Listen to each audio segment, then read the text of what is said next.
Hi and welcome to Inside Line.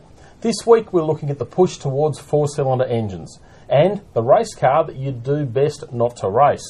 First up though, and it's James Bond. And Steve, there have been plenty of Bond cars over the 50 years. Which one would be your favourite? Well, it's got to be the Aston Martin DB5, doesn't it? I mean, it's the quintessential Bond car. Cliched, come on. Well, I mean, he loves his Astons, doesn't he? He loves his British cars. He had Lotuses in the 70s. Well, see, I was going to say the submersible Lotus Esprit. To me, that was just an absolute cracker, having it appear out of the water there, and fantastic. That was pretty cool. What about least favourite? I think his BMW Z3 was a bit of a dud choice. The Z3 was definitely a choice that he copped a bit too much money for, and perhaps should have stuck to something else. But there's been such a diverse mix of cars that he's driven, hasn't there? There was that famous scene in, I think, A View to a Kill where he destroyed some poor taxi driver's Renault 11. So, I mean, he doesn't mind getting in a car and destroying it. So, I don't know if he's necessarily a friend of cars because he blows a lot of them up. Yeah.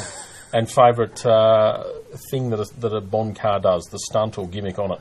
Oh, well, again, it is cliched, but I mean, that DB5 had some cool things, like the ejector seat. I mean, it was a classic, and the oil that came out the back. The oil out the back, I was going to say that. The oil out the back's probably my top one. But I actually love the Living Daylights.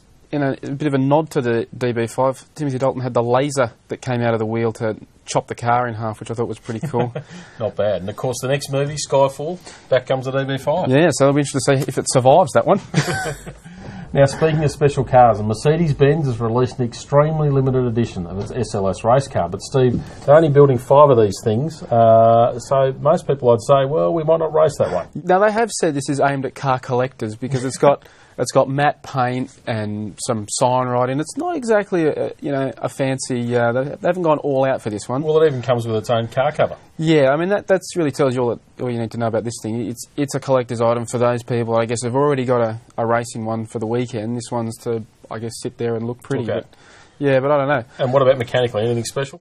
Well, Bernd Schneider, who is a German touring car legend and an AMG ambassador, will put the engine in it for you, which, I mean, he's a racing driver, so I'm not entirely convinced I'd want him tinkering with the spanners under the bonnet. Well, along with some other bloke who knows about spanners has got it in there. Yeah, I think he gets some help, but he will come and give you a driving lesson if you so desire. So, Oh, brilliant. Let's go hard. Yeah. Now, finally this week is Mazda's shift towards four-cylinder engines. Now, Steve, do you reckon a brand like Mazda can survive without a V6? Well, they're pretty much doing it at the moment. I mean, it's really only the CX-9 that's got a V6, so, I mean, it's a sign of the times. I mean, do you really need 6-cylinder engines? We question V8s. We still question V8s, really, and they're sort of a dying breed. But, I mean, look, they're great. They're good fun, but, I mean... But there's a lot of people out there, particularly the older generations, who just say cubic capacity is it. I've got to have a bigger engine. Give me a V6. Yeah, but, I mean, we've seen in recent times, particularly these low-blow turbos that can do a great job of, producing lots of pull-in power from down low, so you don't really notice that. I mean...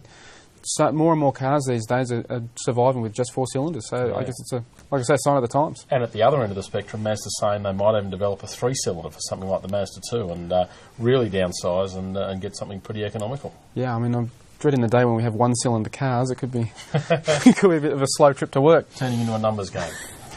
Well, that's it for Inside Line this week. Now, make sure you get online to join the discussion on the best Bond cars. And as always, you can catch all the latest news and reviews here at drive.com.au. See you next week.